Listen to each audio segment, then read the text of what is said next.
I haven't slept for 6 days.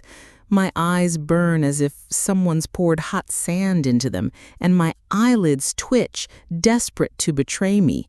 I'm sitting in the armchair in the living room of our suburban house near Portland, Oregon, where the silence of the night is shattered by the creak of old floorboards and the distant barking of dogs. The air smells like candle wax. I light them to keep myself awake, mixed with something damp and heavy, like wet soil. My son, Eli, 8 years old, is in his room upstairs, or rather, he isn't sleeping either. He has a rare sleep disorder, something the doctors called parasomnia. He wakes up screaming, convulsing every single night. But I know better. Something comes to him in the dark. I hear doors opening, though the security cameras never show a thing. And the worst part? The words Eli whispers every morning, pale and terrified.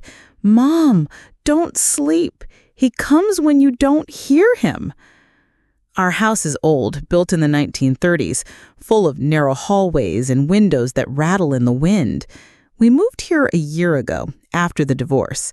I wanted a fresh start for me and Eli, far from the noise of Seattle. But his sleeping problems got worse here. At first, I thought it was just the change of environment. Every night, his screams dragged me out of bed, and I would sit by his side, holding his hand until he calmed down. But a month ago, I started hearing the doors. First, the front door, a quiet creak like someone gently testing the handle. Then Eli's bedroom door, a slow, rhythmic groan like breathing. I checked the locks, the windows, the doors, everything was shut tight. I installed cameras after the first week, but they showed nothing, just darkness and the sound of my own footsteps in the hallway. I stopped sleeping next to Eli, not because I didn't want to, because I couldn't. Every attempt to close my eyes ended the same way. The sound, the creak, the steps, the whisper I couldn't quite understand. I started drinking coffee by the gallon, chewing energy bars just to stay conscious. My eyes watered constantly. My skin turned gray as though I was slowly becoming a shadow myself. Eli would look at me every morning with those deep, dark eyes like bottomless wells. He didn't say much, just repeated the same thing. "Mom, don't sleep." I knew then he understood something I didn't. By the third sleepless night, I started noticing patterns. The sounds weren't random. The creak of the door had a rhythm, like someone was counting seconds. I began logging the times. 2:13 a.m., front door. 2:47, Eli's door. 3:02, faint tapping like fingertips against wood.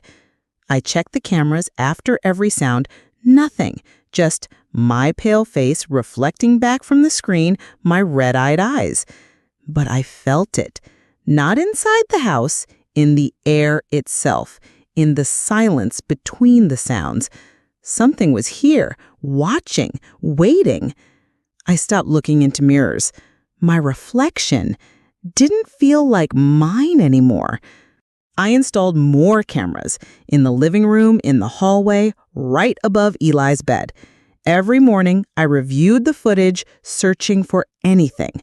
But the screens only showed darkness, sometimes a faint shimmer like light bouncing off something invisible.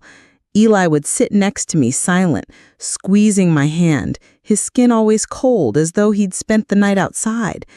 I asked myself if maybe it was me, if my exhaustion was warping my mind, if this was sleep deprivation eating away at reality. Doctors warned me about hallucinations, paranoia, but deep down I knew it wasn't in my head. Something was in this house. By the fourth night, the sounds grew louder. The door handles turning, the hinges groaning. I ran through the house, checking every lock, but they were always shut tight. The camera stayed silent, but Eli heard it too.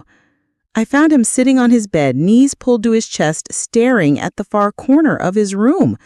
I followed his gaze and saw it. A shadow. darker than it should have been, not cast by furniture, not by light. It stood on its own. Tall, vague, wrong. I blinked and it was gone, but Eli didn't look away. I started digging into the house's history. I found old documents in the basement, yellowed papers, records of previous owners. In the 1950s, a family lived here. Then they vanished. The police assumed they'd run away, but neighbors spoke of screams at night and doors that opened by themselves. I read these reports by flashlight because the basement lights kept flickering. The floor was cold beneath my feet, smelling of damp earth and something faintly sweet, like rot. I could feel it then, too. I wasn't alone down there. By the 5th night, my body was failing. I used eye drops constantly, but the pain wouldn't stop. I walked the house, counting steps to stay grounded, 53 from the kitchen to Eli's room. I bit the skin around my nails just to stay awake. The sounds became sharper. The doors opened every night now, but I started hearing footsteps. Slow, heavy, deliberate. I checked the cameras again and again. Still nothing. But the shadow in Eli's room was thicker now, denser. It didn't just stand there anymore. It moved when I looked away. Its shape was almost human, but wrong. Arms too long, head tilted as though listening. Every morning, Eli whispered, "He comes when you don't hear him." And then I understood he was the shadow. I started documenting everything. An old shopping list notebook became a chaotic log. Day 5, door creaks, shadow in the corner, don't sleep. My handwriting shook so badly the letters blurred together. I remembered what the doctor said about Eli's disorder. Parasomnia could cause hallucinations, but not in me. And yet, I heard what he heard. I saw what he saw. The shadow wasn't just in his room anymore. It was inside me. 6th night. My eyes felt like molten glass. The walls warped, blurred, doubled. And the shadow became clearer. I saw it even in daylight now, sunlight slipping through the curtains. It stood by Eli's bed, its arms reaching for him. I screamed silently in my mind, but didn't dare make a sound, terrified of frightening him.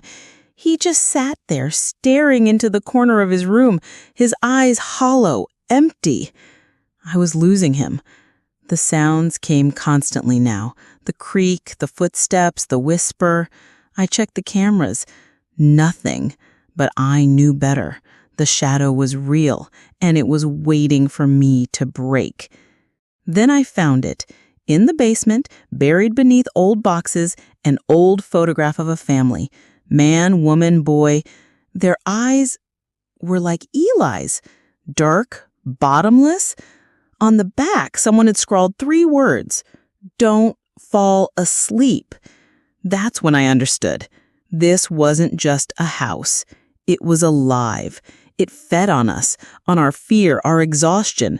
The shadow was part of it, its mouth, its eyes. I couldn't sleep, because if I did, it would take Eli. Or me. 7th night. I'm breaking. The shadow stands over me now, its hands resting on my shoulders. I feel cold seeping through my bones, drowning me in black ice. Eli sits on the bed, his pupils blown wide open, mirrors reflecting the shadow. I can't breathe. The air is thick, sticky like tar.